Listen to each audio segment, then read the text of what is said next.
Apague as luzes, aumente o volume e prepare-se para mais uma experiência de puro terror. Bem-vindo ao terror mórbido, onde o medo se torna realidade. Era para ser apenas mais uma viagem comum. Como caminhoneiro, eu já estava acostumado a pegar estradas vazias durante a madrugada. O silêncio, a escuridão e o brilho fraco dos postes se tornaram parte da minha rotina. Mas naquela noite, algo mudou. Era por volta das 3 da manhã quando decidi pegar um atalho desconhecido. O GPS indicava que aquela estrada reduziria minha viagem em quase 1 hora. Eu hesitei por um momento, mas o cansaço falou mais alto. Reduzi a marcha e entrei na via deserta, cercada apenas por árvores secas e uma neblina densa. Após alguns minutos de viagem, notei que o rádio começou a chiar. Primeiro, achei que fosse apenas interferência, mas logo os chiados se transformaram em sussurros abafados. Olhei pelo retrovisor, tentando ignorar aquilo, mas um calafrio percorreu minha espinha quando percebi algo estranho. O cenário parecia se repetir. A mesma curva. A mesma placa enferrujada. O mesmo carro abandonado no acostamento. Verifiquei o GPS e senti meu coração disparar. A estrada, que deveria me levar até a rodovia principal, simplesmente não aparecia mais no mapa. Era como se eu estivesse dirigindo em um vazio. Foi então que vi uma figura parada no meio da estrada, logo à frente.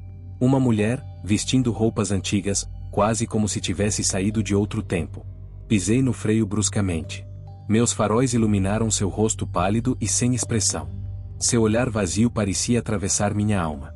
Antes que eu pudesse reagir, ela deu um passo para trás e desapareceu na névoa. Meus instintos gritavam para eu dar a volta e sair dali, mas quando olhei pelo espelho retrovisor, ela estava atrás do caminhão. Acelerei.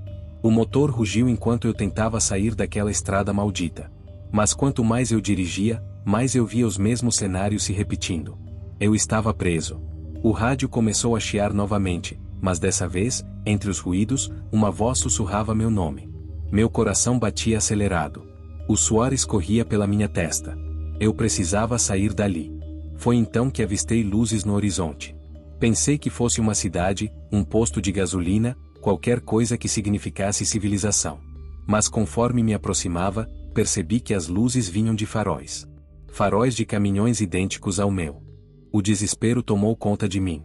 Pisei fundo no acelerador, mas as luzes não se aproximavam nem se afastavam. Elas apenas estavam ali, me esperando. E então, o rádio chiou uma última vez. Você nunca deveria ter entrado aqui. A última coisa que lembro foi um clarão, e depois, o silêncio absoluto. Quando acordei, meu caminhão estava estacionado em um posto de gasolina. O sol já tinha nascido, e um frentista me olhava com preocupação. Ele disse que me encontrou ali de manhã, dormindo no volante. Mas eu sabia que não tinha sido um sonho. Olhei para o GPS. A estrada que eu peguei, não existia no mapa. E desde aquele dia, nunca mais dirigi durante a madrugada. Tudo começou como uma brincadeira. Eu, Gabriel, e meus amigos, Vanessa, Lucas e Daniel, sempre fomos fascinados por lugares abandonados.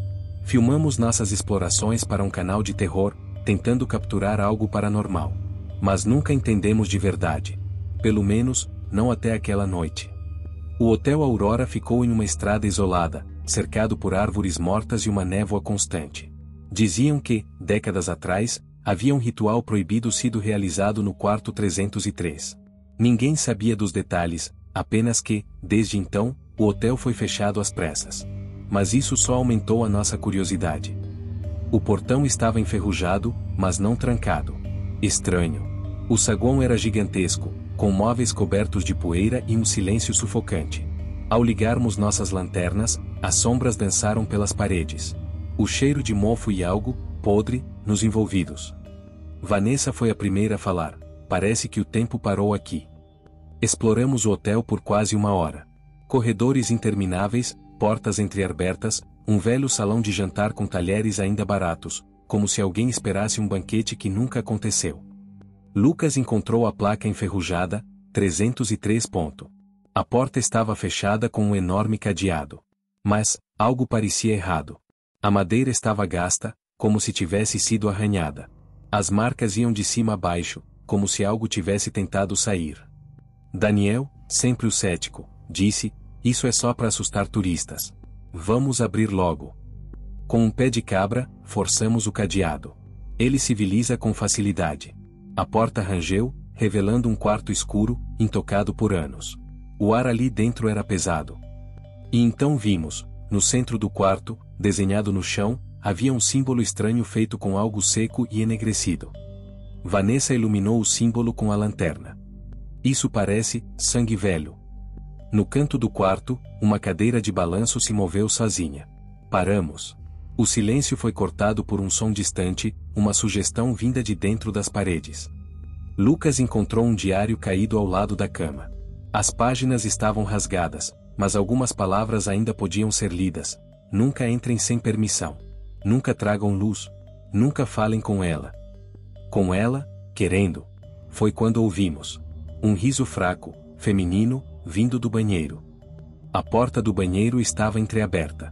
Minha respiração ficou pesada. O vapor escorria pelo vidro, como se alguém tivesse acabado de tomar banho. Mas o hotel estava abandonado há décadas.